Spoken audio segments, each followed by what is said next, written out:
கர்த்தருக்கு ஸ்தோத்திரம். இன்றைய நற்செய்தி உபத்திரவத்தைக் கண்டு சோர்ந்து போகாதீர்கள். யாத்ராகமம் 5வது அதிகாரம் முழுசா நீங்க பார்த்தீங்கன்னா, மோசே ஆரோன் போய் பார்வோன்ட்ட பேசுறாங்க. ஜனங்கள கர்த்தருக்கு பண்டிகையை ஆசரிக்க நீங்க அனுப்பணுன்ட்டு.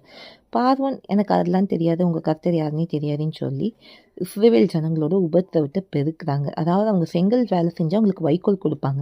ஆனால் அதையும் ஸ்டாப் பண்ணிட்டாங்க பார்வோன். இதை பார்த்தோன்னே இஸ்ரவேல் புத்தருக்கு என்ன இவ்வளோ பிரச்சனை ஆகுது அப்படின்ட்டு மோசே கூட என்ன ஆகுறாங்கன்னா கலங்குறாங்க. அப்பா நீங்கள் சொல்லி தானே நான் போனேன் ஆண்டவரே, ஆனால் இன்னும் பார்வோன் விடுவிக்கலேன்ட்டு. அப்போது இந்த யாத்ராகமம் 5ல் பார்க்குறபடி நம்ம சூழ்நிலையில் காணப்படலாம். நம்ம கர்த்தரை ஜெபம் இருக்கும் போது சில நேரம் உபத்திரவங்கள் ஜாஸ்தியாகிற மாதிரி தெரியும். ஆனால் உங்களுக்கு ஒரு நற்செய்தி சொல்லிட்டா, உங்கள் முடிவு சம்பூர்ணமாக இருக்கும்.